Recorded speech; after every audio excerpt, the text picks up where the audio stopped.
Mas eu queria perguntar a respeito do Irã.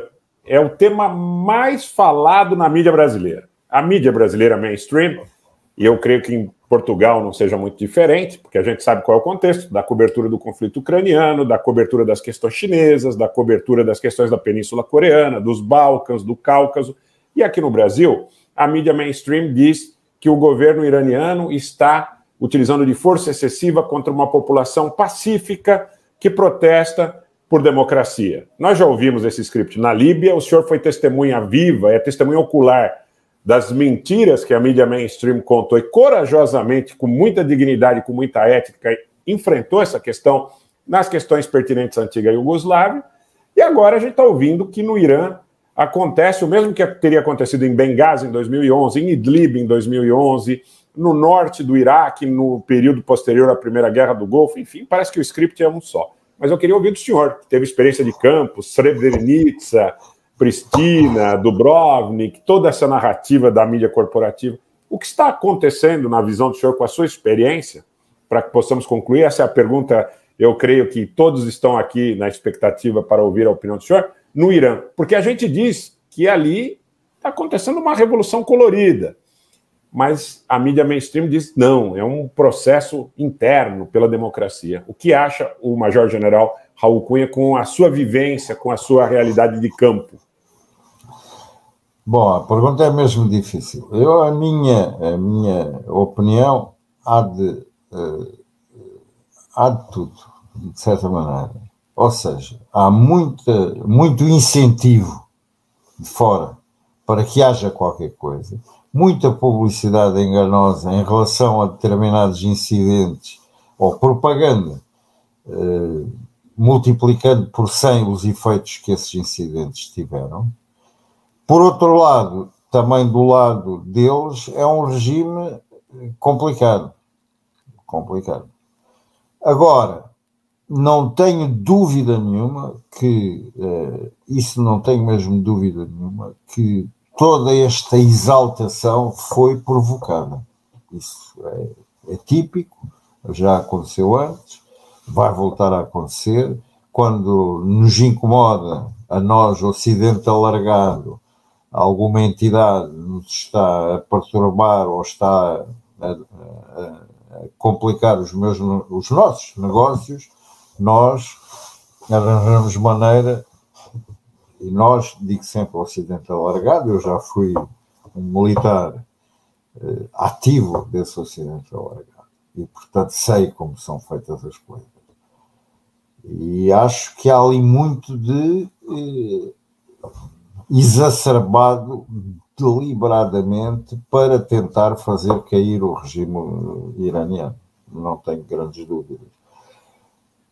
Que o regime iraniano em alguns sítios está a responder com força, sim, nas zonas onde essa força tem sido também utilizada contra eles. E vimos que houve uma região do Irão onde praticamente assumiu foros de rebelião armada àquilo que se estava a passar. E, portanto, eles atuaram também, de certa maneira, com força sobre essa região. Agora, que terá muito a ver com o facto de o Irão estar a fornecer material à Rússia, se calhar, é uma das razões.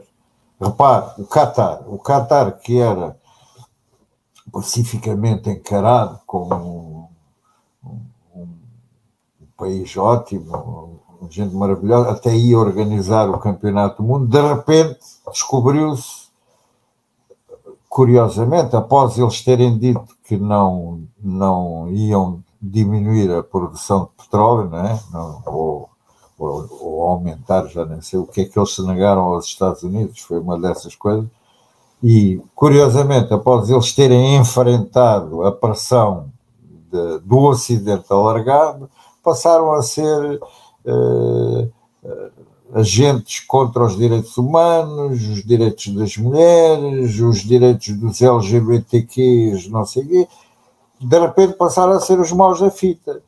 E que as construções dos estádios tinham sido uma coisa incrível. aqueles estádios estão a construir-se há 10 anos, só agora é que descobriram que aquilo era incrível. É incrível desde há 10 anos. Mas porquê só agora é que está toda a gente contra? E os direitos humanos e das mulheres e disto? Mas então não sabiam isso quando atribuíram o campeonato ao Qatar? Agora é que estamos em cima do acontecimento, é que ou terá sido só porque eles afinal resolveram que faziam aquilo que queriam e não aquilo que lhes mandavam. Se calhar a gente, quando vai ver o que é que está por trás das coisas, no Irão é um bocado assim. Eles se calhar não estão a fazer aquilo que a gente gostaria que eles fizessem.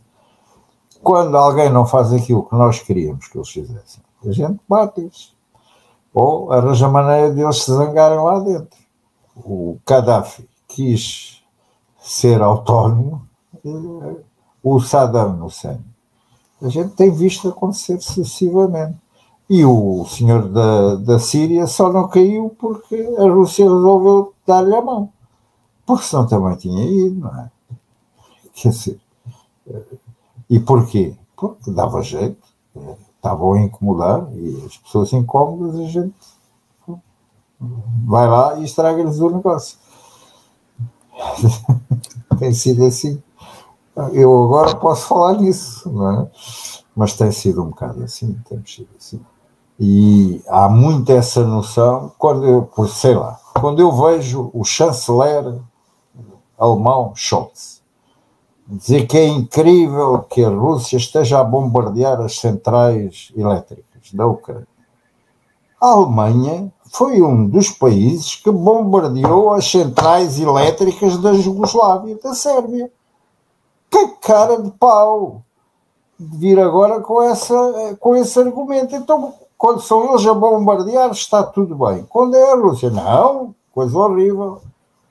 Acho que esta hipocrisia permanente, estas duas caras que o Ocidente alargado tem perante factos, a mim desespera-me. Foi quando me senti muito mal, mesmo sendo militar, ainda no ativo, foi quando vi isso acontecer no dia a dia, em que para uns valia tudo, a gente somos duros, inflexíveis e batemos e organizamos as coisas de maneira a que eles se arrependam. Para outros podem fazer o que quiserem. Primeiro eram terroristas, mas depois de repente passaram a combatentes pela liberdade. O Sr. Zelensky, há um ano, toda a gente lhe chamava nazi. Agora é o maior democrata do mundo. Palavra de honra. Quer dizer, só porque nos dá jeito. E é esta falta de ética, de moral, de estas duas caras que temos, porque somos do Ocidente e andamos nisto. Vocês não, são do Brasil, tem sorte. Agora eu não, sou do Ocidente alargado. É uma tristeza. Eu fico triste, fico envergonhado, de certa maneira, quando vejo pessoas que eu até penso que são honestas, mas estão de tal maneira com a cabeça virada que dizem os maiores deslates e acham aquilo perfeitamente natural, que me vêm tentar convencer a mim, não é? Que estudei o assunto, que sei como é, que andei lá, que vi. Eu estive na Ucrânia há 2 anos, ou 3 anos ainda, e estive em Odessa, e estive na Transnistria, fui ver com os meus olhos como era, e falei com as pessoas. Agora, vem-me contar a minha história, que ele é um grande democrata, que os russos é que são maus. Ou ali já volto, por amor de Deus.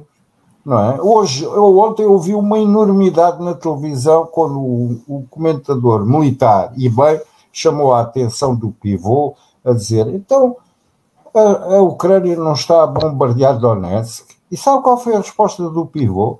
Donetsk é a Ucrânia. Como quem diz, como é Donetsk é a Ucrânia pode bombardear à sua vontade. Isto é o pivô da CNN a dizer. É uma vergonha.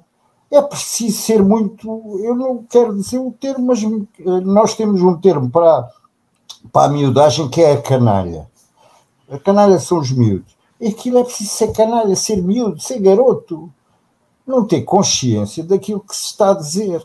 Que é uma enormidade incrível. Então, aquilo é a Ucrânia, pode-se bombardear.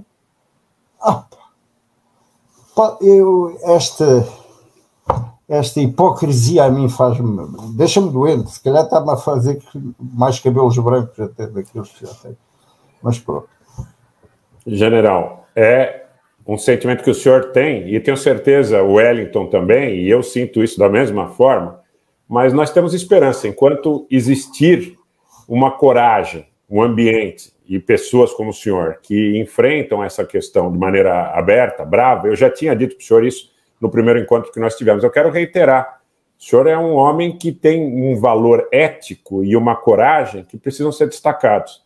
Então, eu expresso aqui a minha admiração pela sua coragem, pela sua ética. Não. É importante, é importante. A gente tem que remarcar, talvez fosse obrigação de todos nós, mas poucos são aqueles que têm coragem para alçar a voz e colocar isso com a classe, com a categoria, com a assertividade que o senhor faz.